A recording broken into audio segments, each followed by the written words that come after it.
Aujourd'hui, je vous emmène en Allemagne. Alors, ce voyage imaginaire sur le Pinot Noir a été possible grâce à Nicolas Drouin, que je remercie, qui m'a proposé son catalogue de vins. Et donc, j'ai choisi 6 bouteilles avec ce point en commun qui est le Pinot Noir.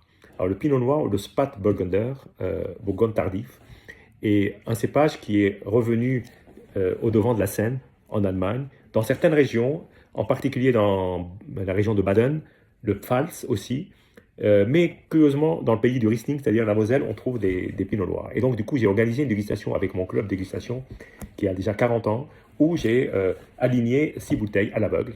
Et donc, nous avons dégusté des vins de différents producteurs. Donc, vous trouverez la liste dans les commentaires. Alors, on n'est pas dans un concours de beauté. Il ne s'agit pas d'essayer de donner des médailles ou quoi que ce soit. Nous étions 8 dégustateurs, amateurs, tous passionnés de vin. Et le but, c'était juste à l'aveugle, d'essayer de les faire deviner. Ils sont assez vite partis sur du pinot noir. Il y en a un qui, à un moment donné, qui a prononcé le mot Allemagne. Je pense qu'il lançait ça. Et puis finalement, il n'a rien gagné. Mais c'est pas grave. C'était juste le jeu. Et donc, sur ces cuvées-là, il y en a une qui nous a. Alors, il y a plusieurs qui étaient excellentes, mais il y en a une qui nous a particulièrement frappé. C'est celle-ci. Donc, c'est Heyman, millésime 2019. Donc, c'est un domaine qui est quand même assez ancien, puisqu'il date de 1961, et qui aujourd'hui est conduit en biodynamie. Il a été un des pionniers de la bio. Et le pinot noir, c'est intéressant parce qu'on a n'est-ce pas, quelques vignerons allemands qui s'installent en Bourgogne et qui font des prodiges, comme Tino Kuban, comme Katharina Assad. Les choses évoluent très vite. Alors là, le fait de faire le voyage dans l'autre sens est extrêmement intéressant.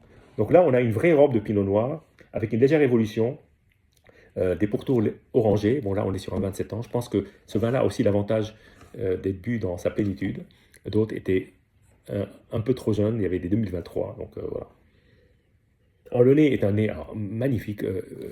C'était le plus beau nez de la soirée et pratiquement la plus belle bouche, presque.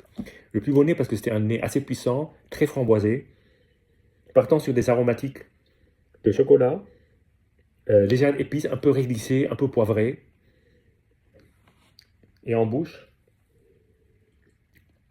il attaque d'une grande fraîcheur, très soyeuse, très très soyeuse. Un toucher en bouche que je trouve absolument superbe. Et puis ensuite, ça se déploie comme ça dans le palais.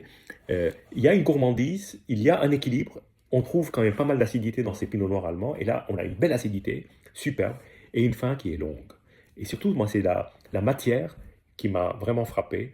Et nous l'avons dégusté sur un bœuf bourguignon à table. Et le match était absolument parfait. Voilà, je vous dis santé et à bientôt.